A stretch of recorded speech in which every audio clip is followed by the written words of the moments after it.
Want to bring in my man Jim Cramer, who not here, but never far from our hearts or our minds. Jim, want to get your thoughts on this market action that's going to begin about 23 minutes from now.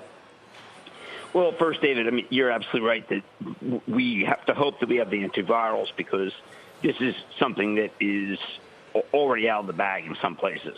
And I just feel like that, once again, if everyone were to be vaccinated, particularly the immunocompromised, this wouldn't keep occurring.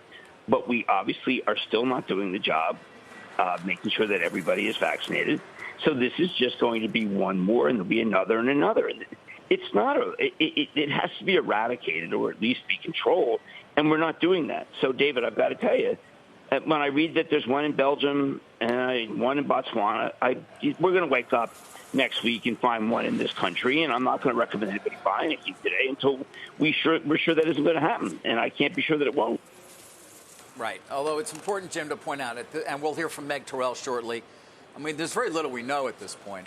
The concerns always are about its ability to evade the current vaccines, or at least in some larger fashion than thankfully has been the case in the past, or that there's an even higher rate of transmissibility with this virus versus the Delta, for example. But we don't have the answers at all. No, I mean, the one thing I do trust are the scientists. I trust them continually. If Pfizer says they can do something, I'd love to hear from Moderna today, then I'm confident we're going to be able to lead our lives in in a more, certainly not the way we'd love to be, but where we have to be more careful. But I just think that the scientists are the people I trust. And if the scientists tell me that they think they can get something, then I'm going to be with them. But I was reading Dr. Topol this morning, who is Eric Topol, who I think is the best follower on these things. And he's just basically saying, listen, this thing spreads really fast. We don't know a lot about it. We have to kind of hope for the best. And when I read that, I think to myself, well, is that really the clarion call to go out and buy the stock of a mall company? No. I mean, I can understand why Regeneron would go up. Regeneron has something. I can understand why we think that Pfizer should certainly go up. But otherwise, I'm reluctant to say this is the time to go buy a retailer.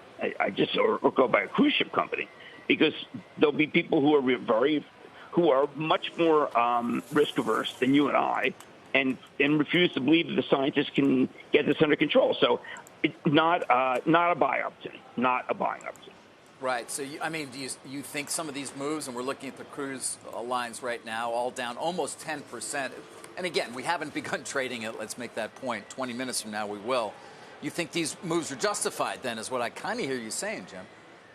I think that there are a lot of people who recognize that when we first heard that Delta was going to be bad, if they had sold these stocks, they would have done better if they held on to them. I mean, I don't know how rapidly we can go through a cycle of realizing that this isn't the end of the world again, but I think you have to, if you're going to buy something, you buy something with a great balance sheet to buy that, not something with a bad balance sheet and no buy that.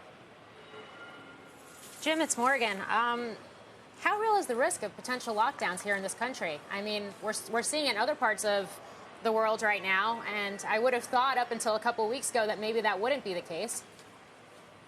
Well, I'm going to say that we're not going to have them. We're not going to have them because, in the end, we were just getting, every time it looks like it's getting grimmer, we do get a big new group of people who get the shot.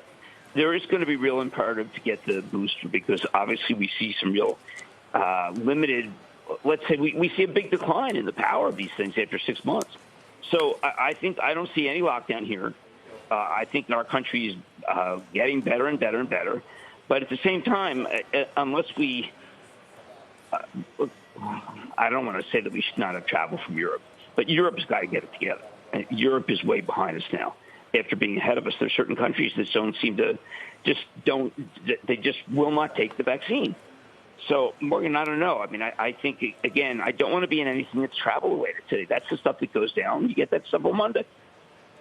I mean, it's kind of incredible what we've seen happen in energy stocks, too. I mean, there's some of the biggest movers to the downside pre-market this morning. And it was just, earlier this week that we had the announcement from President Biden that the SPR is going to release barrels of oil in a coordinated fashion with a number of other countries. And crude prices actually went higher, and now finally you're seeing Brent trading below $80 a barrel. I mean, has this story really changed that rapidly from shortages to surplus?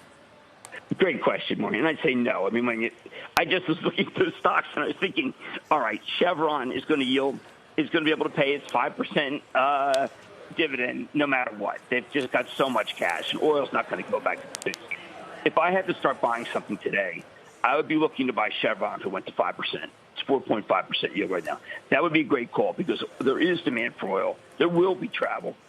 I'm trying to distinguish between my being concerned about what's going to happen and what people are doing on a very thin day, where they may just decide, you know what, I can't take it anymore. And I'd rather buy from those people on Monday than I would buy from them today.